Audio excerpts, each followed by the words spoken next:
Coucou les grands loups.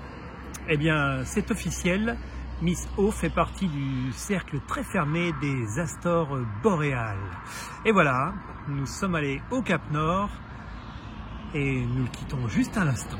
Alors, pour ne pas faire les choses à moitié, hein, puisqu'on a croisé des rennes sur la route, j'en ai profité pour l'équiper.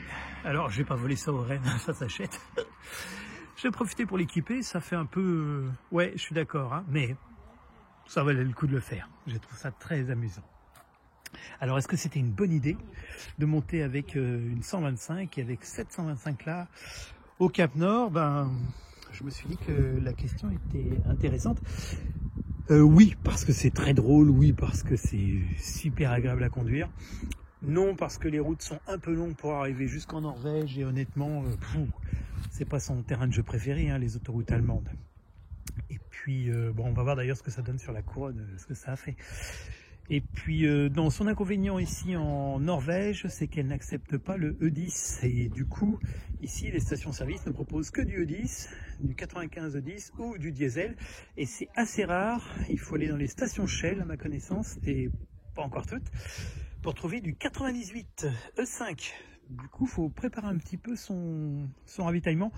Mais la contenance de son réservoir fait qu'avec 500 km d'autonomie, 500 parce que cet ancien a tendance à consommer plus 2,75 litres qu'autre chose, ou 2,90 litres même aujourd'hui. Du coup, bon, on va dire 500 km, il faut préparer son coup. Mais là, ça c'est correct quand même. Alors sinon très bien, à part que sa faible puissance, c'est que quand il y a beaucoup de vent, on rétrograde pas mal, quoi. Ça monte, il y a des grands tunnels, il y a des parties très ventées. Ok, elle est faible, mais bon, c'est... alors j'avais clairement la plus petite cylindrée de tous les gars qui étaient là au Cap Nord. Alors étonnamment, elle a gardé 2 séquelles de son passage en Albanie. Et j'ai trouvé ça amusant, il y en a un que je voulais vous montrer. Alors, le premier, c'est ça. Quand je suis parti, j'ai regardé mon témoin d'usure. Je me suis dit, tiens, il est là, vous voyez. Nickel, je me suis dit, bon, c'est pas mal, le pneu sera fini quand je vais revenir, mais je suis plutôt bien. Et puis, bon, alors pas tous, hein, celui-là, il est un peu plus. Et puis, regardez ça. Ping, d'un seul coup, ici, le pneu est lisse. Mais carrément, quoi. Et puis, ça reprend. Alors je me suis demandé comment c'était possible. Je me suis dit c'est pas normal, à moins d'avoir fait un freinage roue arrière bloqué sur 500 mètres, mais je m'en souviendrai. Donc c'est pas ça. Et puis j'ai pensé que c'était peut-être en Albanie, lorsque, je sais pas si vous vous souvenez, mais les gars étaient allés chercher la moto dans la montagne avec un mulet, ils l'avaient traîné, tracté.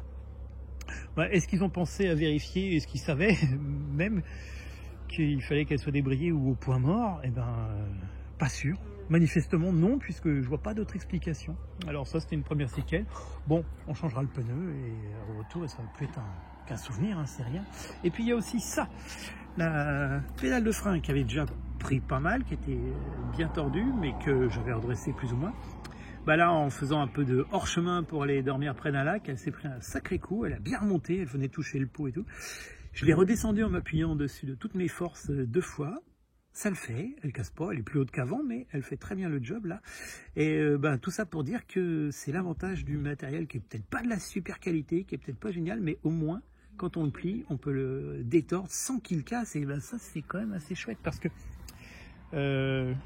mes 2 poignées ont eu le même sort. Hein. Celle-là, je l'avais tordue pour qu'elle soit plus adaptée à mes doigts et je l'ai fait à la pince. Et l'autre, elle s'était tordue en tombant. Ça se tord, ça se détord et c'est drôlement bien. Si vous vous rappelez, le kick lui-même, il avait été complètement tordu et redressé à coups de chaussure. Hein. Alors bon, c'est pas parfait, mais ça permet de le faire. Je trouve ça assez chouette, quoi. Sinon, dans les usures rapides, là, je suis assez étonné. Je m'en doutais pas, mais la couronne a été changée en septembre dernier. Et puis depuis, elle n'a pas fait grand-chose, à part un aller-retour en Bavière. Mais effectivement, elle s'est tapée quand même presque 10 000 km d'autoroute allemande, soit pour monter ici, soit pour l'aller-retour en Bavière.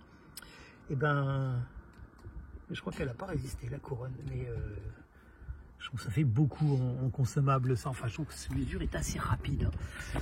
Si tous les ans, et encore là, je suis pas sûr qu'elle finisse le voyage. Mais bon, c'est un détail. Et sinon, dans les petites choses qui... il y a lui. Hein. Le contour, honnêtement, aujourd'hui, c'est pas trop la peine de le regarder parce qu'il dit ce qu'il veut en fait quand il a envie. Mais sinon, sinon ça reste. Il y a des Allemands qui avaient au Cap Nord. Il y a pas mal de gens hein, qui la regardent et qui la trouvent très chouette et qui viennent me faire des commentaires. Et des Allemands avec deux fat boys Harley qui me demandaient si je m'amusais avec, si franchement je me faisais plaisir et ça avait l'air d'être important pour eux. Et je leur ai confirmé que oui.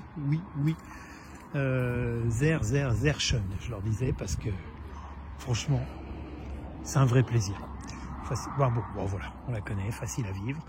Donc du coup, c'était un petit bilan. On va être à 40 000 km hein, au bout de 3 ans quand on aura fini ce petit voyage. J'en suis toujours content. Je me dis peut-être qu'un truc avec des grosses sacoches et...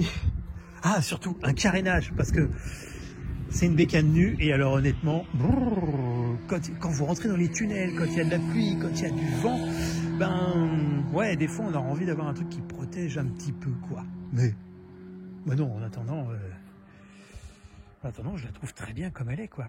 Alors voilà, c'était ça le principe de cette petite vidéo.